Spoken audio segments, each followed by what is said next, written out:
Friends, online class में आप सभी विद्यार्थियों का स्वागत। सिख धर्म जो है जिसका किस प्रकार प्रादुर्भाव हुआ, विकास हुआ, किस प्रकार प्रचलन में आया, तो ये सबसे पहले जो अपने गुरु नानक देव थे इसके बारे में अपने कल पढ़ लिया। इनके जो शिष्य अंगद थे इन्होंने इनकी परंपरा को चालू रखा। उसके बाद में अमरदास आए और उसके बाद में रामदास आए। आज अपने जो माननीय गुरु है वो है गुरु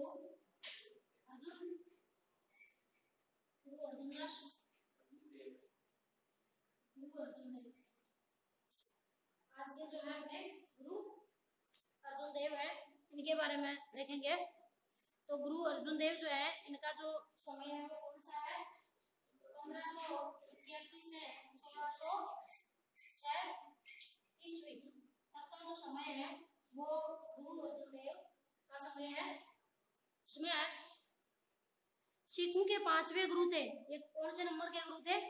5वें नंबर के गुरु है। 4 कौन से हो गए? ये आपके सामने है। गुरु पहले थे, बाद में दूसरे नंबर के अंगद है, तीसरे नंबर के अमरदास है, चौथे नंबर के रामदास और 5वें नंबर के हैं गुरु अर्जुन देव। तो ये 5वें गुरु थे। ये सिख धर्म के सच्चे संगठनकर्ता सिद्ध हुए। जो सिख धर्म है, सिख धर्म का जो संगठन है, संगठन जो किया उस संगठन के प्रमुख गुरु अर्जुन देव रहे हैं। धार्मिक अधिकारों के साथ राजनीतिक अधिकार से भी गुरु को संपन्न किया। कि धार्मिक अधिकार तो थे ही इनके साथ, और धार्मिक अधिकारों के साथ साथ राजनीतिक जो अधिकार हैं वो भी इनके पास थे। संपन्न किया। जहांगीर के विद्रोही खुसरो को आशीर्वाद देने से जहांगीर ने इन्हें प्राण दंड दिया। कि जहांगीर ने क्या किया? जहांगीर का जो पुत्र था खुसरो, जहांगीर का विरोधी था खुसरो,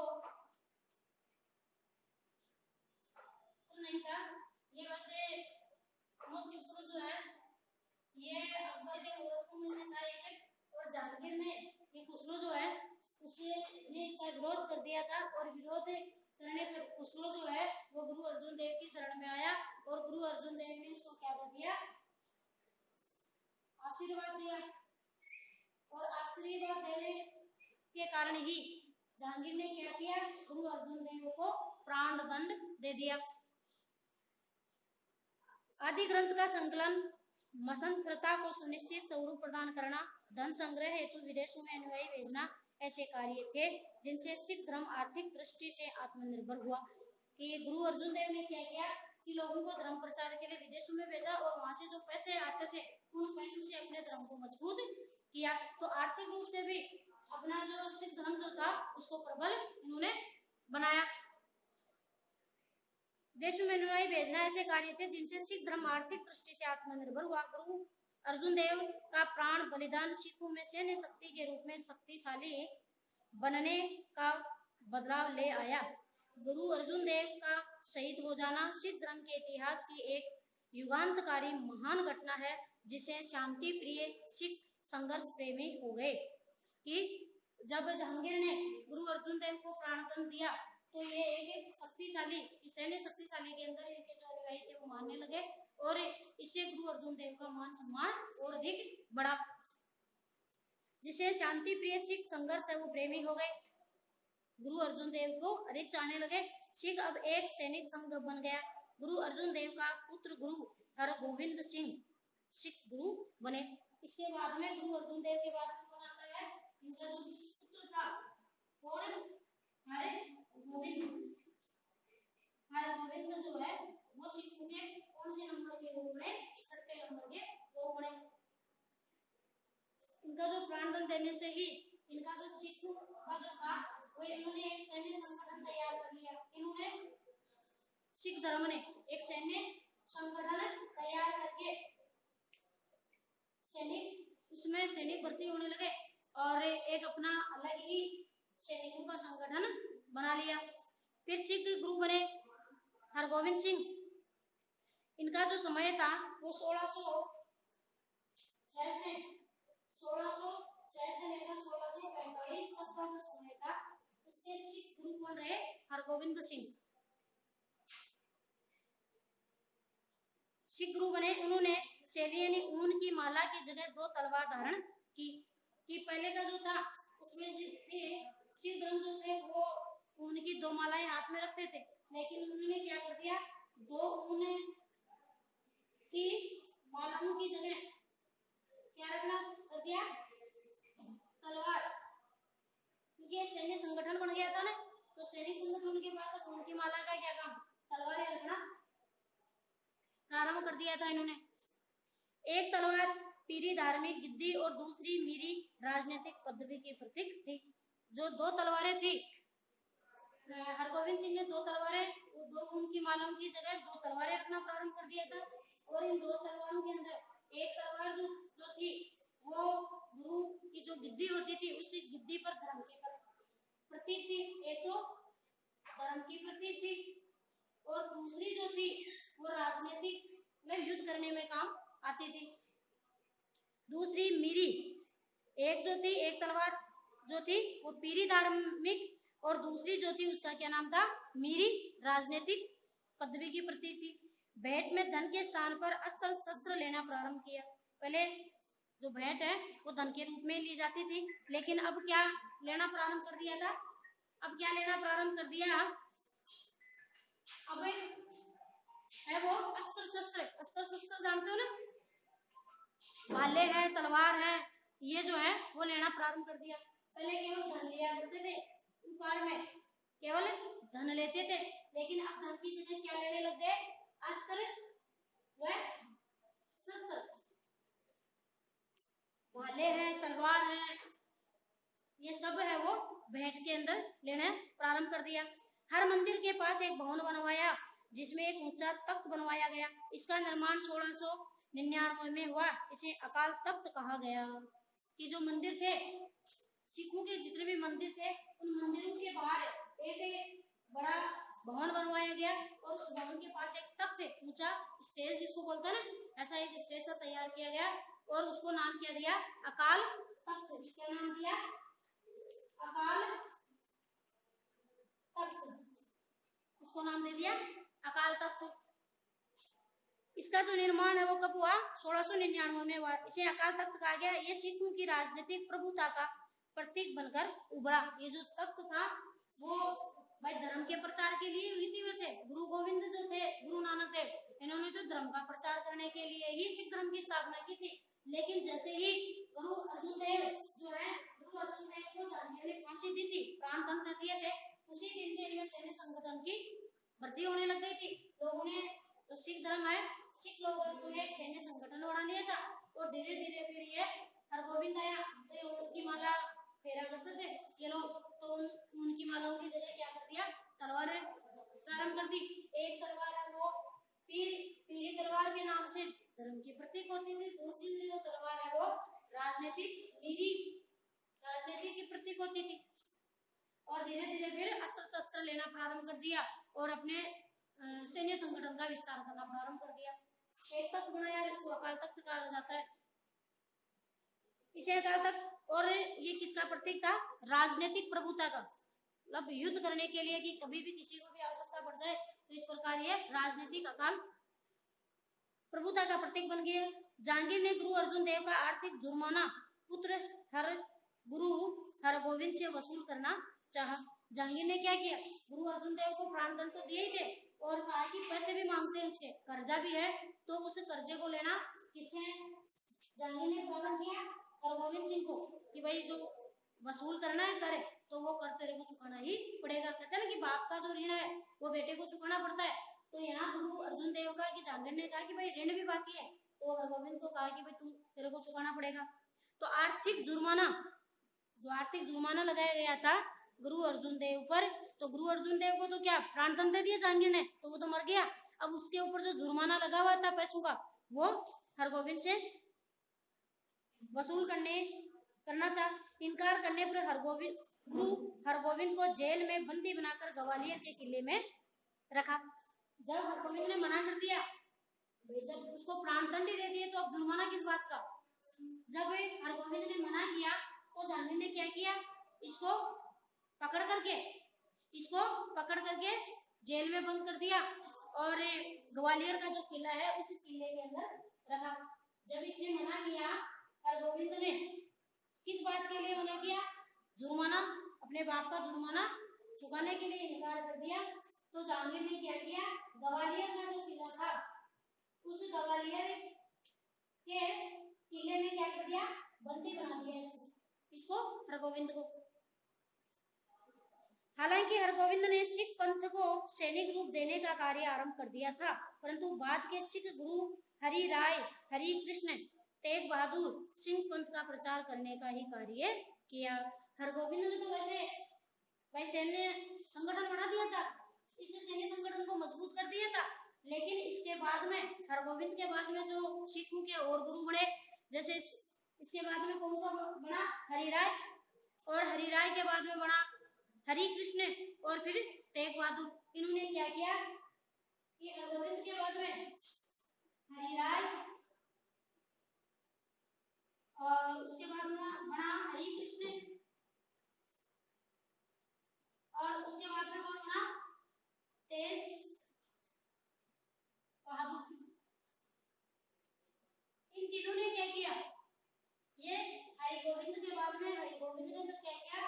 सैन्य संगठन ने मजबूत कर दिया था, तलवारें रखना प्रारंभ कर दी थी और अपना मतलब प्रचार कर दिया था, राजनीतिक क्षेत्र में बढ़ावा दिया था इसने तो। लेकिन इसके बाद में जो हरिराय, हरिकृष्ण और तेज बहादुर बने, इन्होंने केवल धर्म का ही प्रचार किया, केवल धर्म का प्रचार किया। तेज बहादुर द्वारा मजहब स्वीकार न करने पर औरंगजेब ने उनका सिर कटवा दिया। उनके लिए लिखा गया कि जब धर्म परिवर्तन है, तेज बहादुर जो था, तेज बहादुर ने मना कर दिया क्या करने के लिए? धर्म परिवर्तन, मजहब यानी धर्म परिवर्तन करने के लिए जब मना कर दिया तो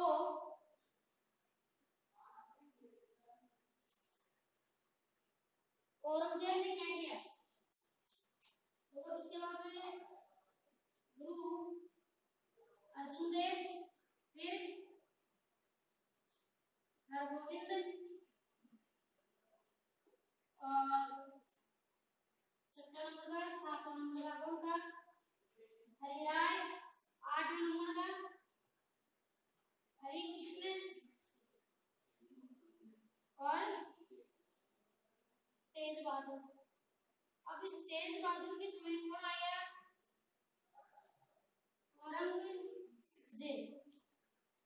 इस औरंगजेब ने कहा तेज बहादुर को कि भाई अपना धर्म परिवर्तन कर ले, क्योंकि ये कौन था? तुर्की था। इसलिए जब इस्लामी धर्म अपना औरंगजेब ने, तो तेज बहादुर ने क्या किया? मना कर दिया कि नहीं अपनाऊंगा। क्या करोगे? नहीं अपनाऊंगा, मेरे धर्म को नहीं छोड़ूंगा। तो औरंगजेब ने इसका क्या कर दिया? माथा काट दिया, सिर कटवा दिया, सिर कटवा दिया, तेज बहादुर का सिर कटवा दिया। अर्जुन देव को तो प्राण किसने दिए थे? जहांगीर ने, और तेज बहादुर का सिर किसने कटवाया? औरंगजेब ने।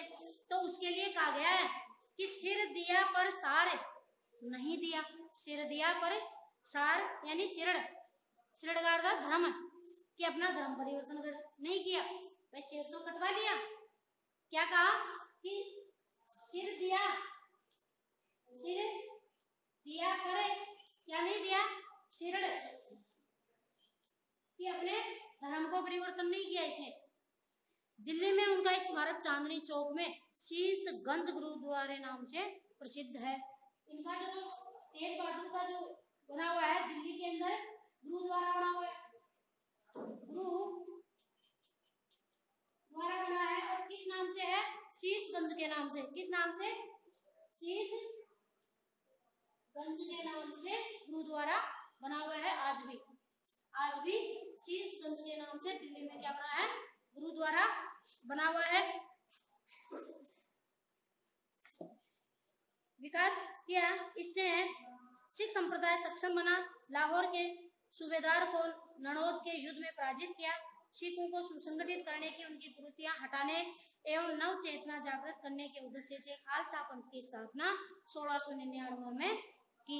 1699 के अंदर जो बनाया था ना, एक तख्त बनाया था भाई, मंदिर के बाहर एक भवन बनाना और उसके पास में एक तख्त बनाना, जिसको अकाल तख्त के नाम से क्या नाम दिया था, अकाल तख्त। तो वहां उसी समय 1699 में क्या खालसा पंथ की स्थापना की, खालसा पंथ की स्थापना की 1699 में।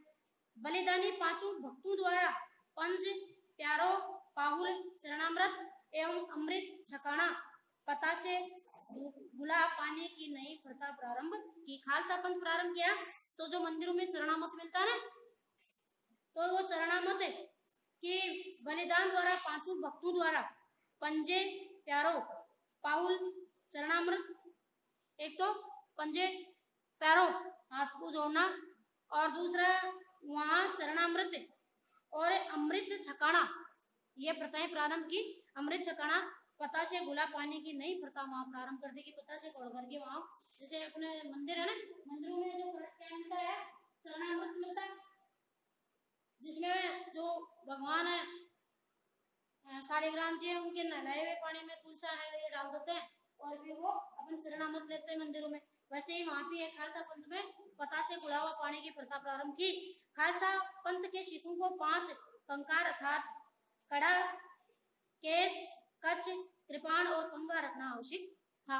वहां 5 चीजें कि जब खालसा पंथ की स्थापना कर दी, खालसा पंथ की स्थापना की, तो वहां जो मंदिर है वहां चरणामृत की प्रथा से खोल करके जो पानी है पंजरे हैं उनकी प्रथाएं प्रारंभ की और 5 चीजें आवश्यक रखी। एक तो हाथ में कड़ा होना चाहिए, सिख के क्या होना चाहिए, हाथ में कड़ा होना चाहिए। दूसरा सिख है, देखते हो ना बाल होते हैं उनके, केश होते हैं, तो कड़ा, केश और 5 चीजों में जिसमें कड़ा है, केश है, कच्छ और कृपाण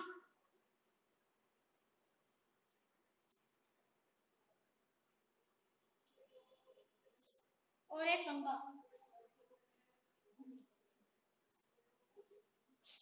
ये आवश्यक चीजें रख दी।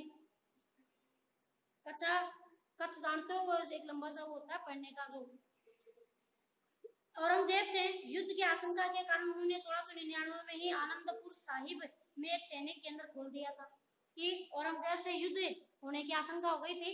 उसी समय 1699 में क्या हुआ, आनंदपुर में वहां एक सैनिक केंद्र खोल दिया और गुरु गोविंद सिंह धार्मिक स्वतंत्रता एवं राष्ट्रीय उन्नति का ऊंचा आदर्श रखते हुए सिखों के उत्कर्ष में लगे रहे। 1705 में मुगलों के आक्रमण के कारण उन्हें आनंदपुर छोड़ना पड़ा कि जो आदर्श है गुरु गोविंद सिंह जो थे, उन्होंने क्या किया कि धार्मिक स्वतंत्रता और राष्ट्रीय उन्नति का आदर्श रखते हुए सिखों के उत्कर्ष में लगे रहे। उसी समय मुगलों का आक्रमण के कारण उन्हें आनंदपुर भी छोड़ना पड़ा। जो सैनिकों के लिए आनंदपुर का केंद्र खोला गया था वहां, उसको फिर उन्हें छोड़ना पड़ा। आनंदपुर में छूटे दोनों पुत्रों जोरावर सिंह और फतेह सिंह को कैद कर सरहिंद के किले में दीवार में जिंदा चिनवा दिया गया था। आनंदपुर में छूटे 2 पुत्र, इसके गुरु गोविंद सिंह के 2 पुत्र रह गए थे। कौन कौन से पुत्र, जोरावर सिंह और फतेह सिंह, 2 पुत्र रह गए थे। गुरु गोविंद थे, गुरु गोविंद के 2 पुत्र से आनंद नगर जो है ना, जहाँ सैन्य संगठन खोला गया था, वहाँ जब मुगलों का आक्रमण हो गया तो ये वहां से निकल गए। उस समय 2 पुत्र रह गए, एक तो इनका था जोरावर सिंह और दूसरा था फतेह सिंह। इनको औरंगजेब ने क्या किया, दीवार के अंदर जिंदा ही चिनवा दिया। परंतु उन्होंने धर्म परिवर्तन नहीं किया। औरंगजेब ने दबाव डाला कि भाई क्या करो, धर्म परिवर्तन करो, तो उन्होंने मना कर दिया। तो उन्होंने जोरावर सिंह और फतेह सिंह ने तो इसके बदले में इनको दीवार में चिनवा दिया, लेकिन धर्म परिवर्तन इन्होंने भी नहीं किया। चमकौर के युद्ध में अपने अन्य 2 पुत्रों अजीत सिंह और झुंझार सिंह शहीद हुए। खुदराना के संघर्ष में 40 सिखों ने वीरगति प्राप्त की। उन्हें मुक्ता एवं स्थान को मुक्तसर कहा गया कि खुदराना के संघर्ष में 40 सिख है वो वीरगति को प्राप्त हुए, जिसमें से खुदराना के संघर्ष में जो है उनको किस नाम से जाना गया? मुक्तसर के नाम से। गुरु गोविंद सिंह आनंदपुर से अंततः तलवंडी पहुंचे, जहाँ 1 वर्ष तक उन्होंने साहित्यिक लेखन का कार्य किया। गुरु गोविंद सिंह उस आनंदपुर से कहाँ चले गए? तलवंडी, जहाँ उन्होंने साहित्य का काम किया। औरंगजेब के निमंत्रण पर मिलने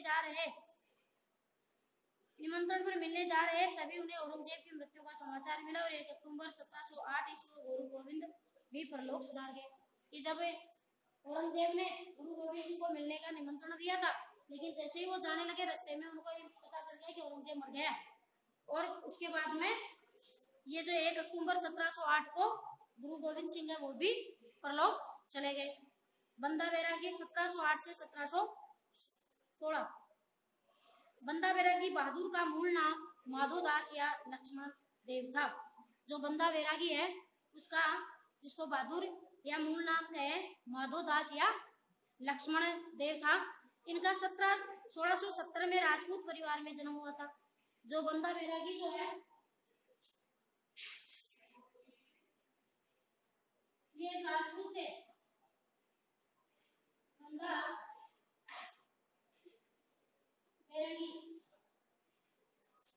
इनका बचपन का नाम माधोदास दास का तो या फिर लक्ष्मण देव, ये इनका क्या नाम था? बचपन का नाम था।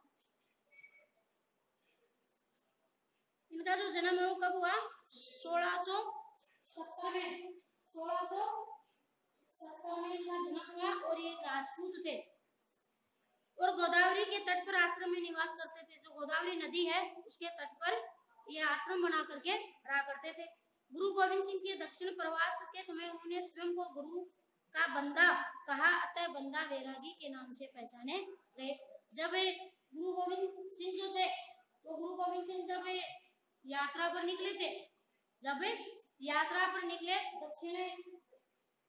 दक्षिण दिशा में यात्रा कर रहे थे, तो वहाँ गुरु गोविंद सिंह दक्षिण में प्रवास कर रहे थे, रह रहे थे उधर, और उस समय उन्होंने क्या कहा कि मैं किसका बंदा हूँ? गुरु गोविंद सिंह का। तो अपने को बंदा कहने पर इसका नाम बन गया बंदा बैरागी। गुरु का बंदा कहा था, बंदा बैरागी के नाम से पहचाने गए। गुरु की आज्ञा से वे गुरु का शेष कार्य पूरा करने पंजाब पहुंचे। इस समय सूबेदार वजीर खां के जुल्मों से पंजाब के लोग परेशान थे। गुरु के कारण ही ये काम है पंजाब, तो गुरु का काम था कोई, तो पंजाब में उस काम को पूरा करने के लिए गए। वहाँ वजीर था, सूबेदार था वहाँ का पंजाब में उस समय। कौन था? सूबेदार था।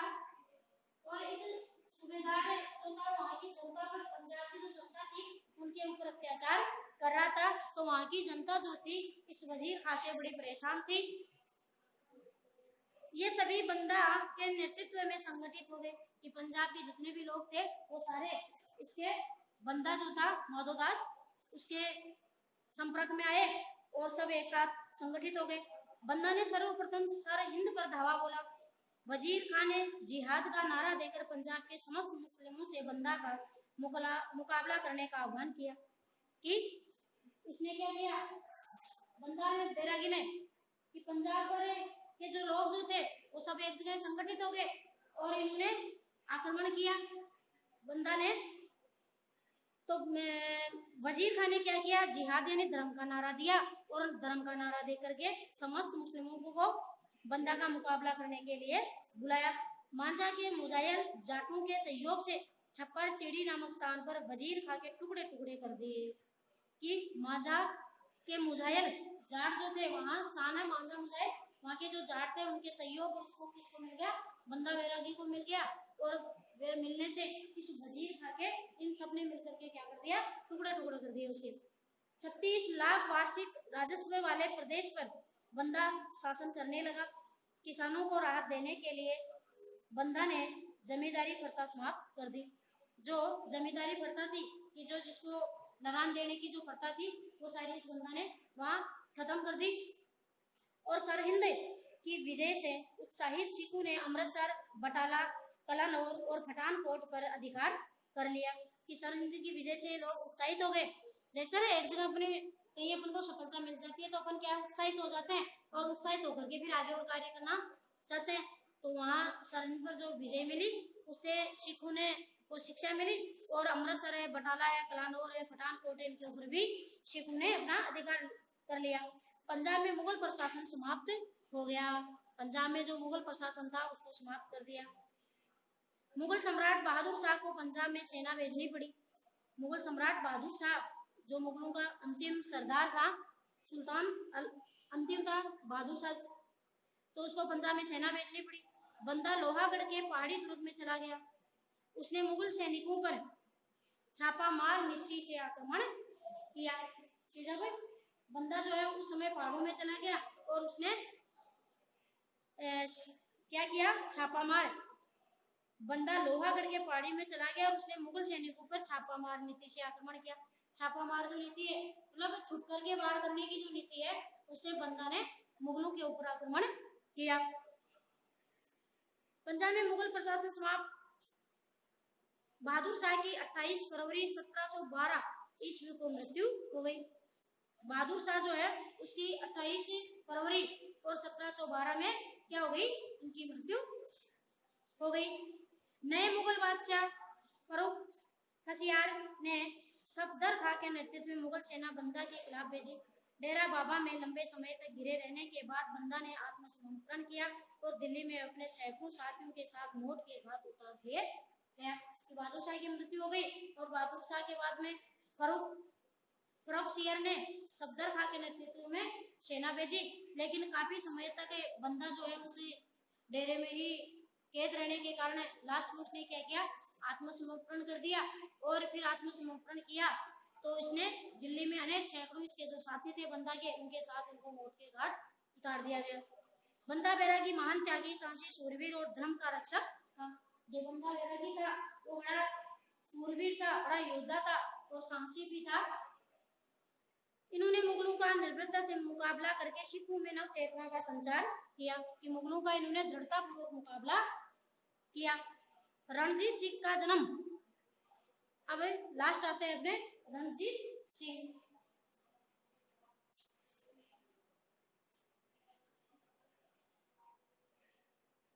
रणजीत सिंह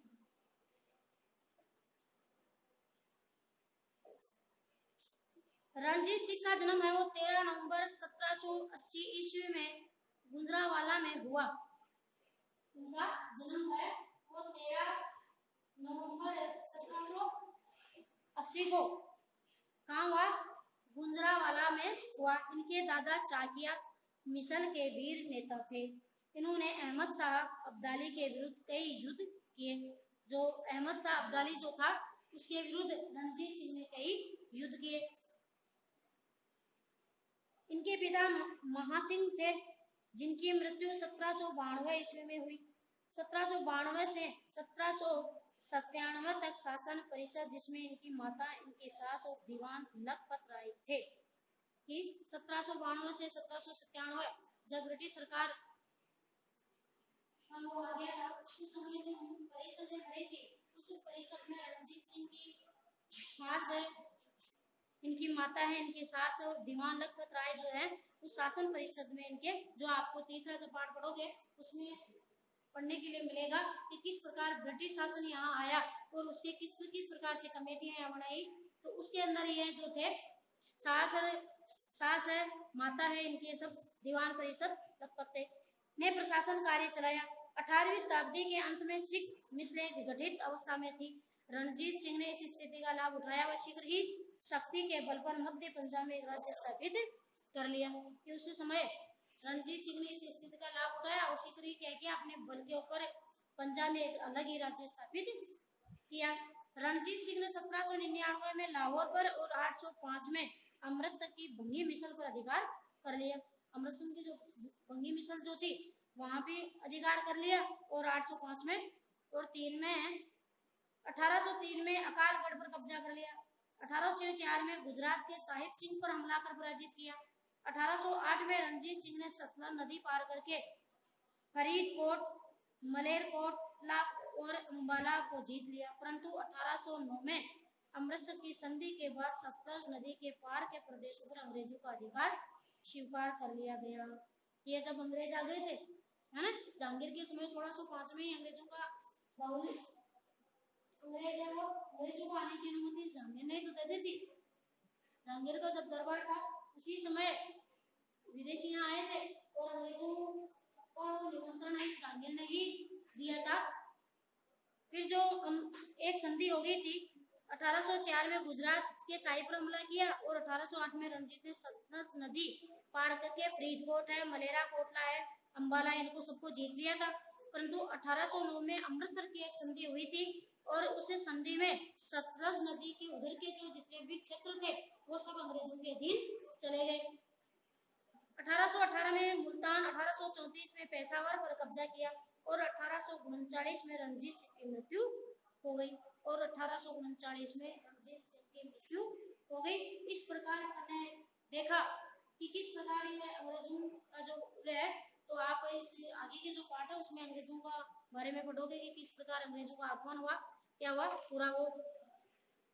तो अब देखो सिख धर्म है, इससे ये आज आपका चैप्टर है वो कंप्लीट हो गया है, जिसमें अपन ने इस पूरे पार्ट में गुलाम वंश भी पढ़ा, खिलजी वंश भी पढ़ा, सैद वंश भी पढ़ा और मुगल काल भी पढ़ा। मुगल काल के अंदर बाबर से लेकर के औरंगजेब, लास्ट जो बहादुर शाह जफर जो था वहां तक का सफर अपन ने किया है। सबसे पहले जैसे बाबर आया था 1526 में, पहला युद्ध किया था किसका, पानीपत का। दूसरा युद्ध खानवा का युद्ध था हुआ था। तो इस प्रकार ये युद्ध जो थे, औरंगजेब के बाद बाबर के बाद में हुमायूं था बेटा, हुमायूं के बाद में अकबर था, अकबर का बेटा जहांगीर था। शाहजहां कौन था, जहांगीर का बेटा। और उसके बीच में हुमायूं और अकबर से पहले के बीच में जो आया था शेरशाह सूरी, शेरशाह सूरी आ गया था जिसने हुमायूं को हरा दिया था। और ये जो ग्रैंड ट्रंक रोड है इनका निर्माण शेरशाह सूरी ने ही करवाया था। उसके बाद में शाहजहां आया। इस प्रकार औरंगजेब, अलाउद्दीन, ये सारे जितने हैं इस चैप्टर में अपन ने पढ़ लिया। तो इसमें आपको प्रश्न करने हैं।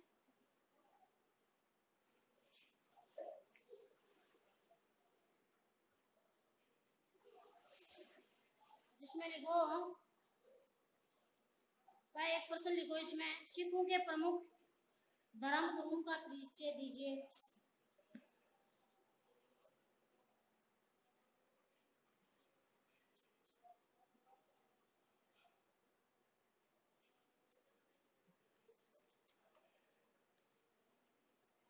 बंदा बैरागी कौन था,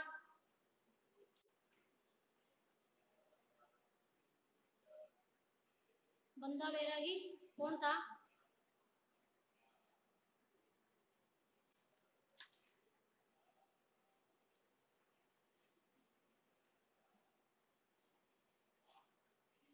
विजयनगर और बहमनी साम्राज्य के बारे में आप क्या समझते हुए तैयार कीजिए।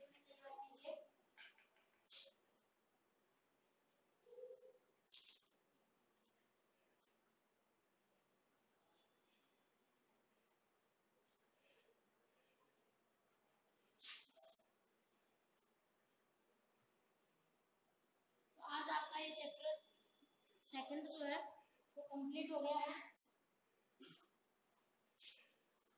और आगे की क्लास में अपन कौन सा पढ़ेंगे, पार्ट 3। और उस पार्ट 3 जो है उसके अंदर अंग्रेजों का किस प्रकार आगमन हुआ, कैसे हुआ, किस प्रकार कमेटियां बनी, तो अंग्रेजी साम्राज्य का प्रतिकार किसने विरोध किया, किसने संघर्ष किया, किस प्रकार से वो यहाँ उनके आने का उद्देश्य था, ये सारा अपन है वो आगे की क्लास में पढ़ेंगे। आज का जो चैप्टर है वो यही खत्म होता है। बाकी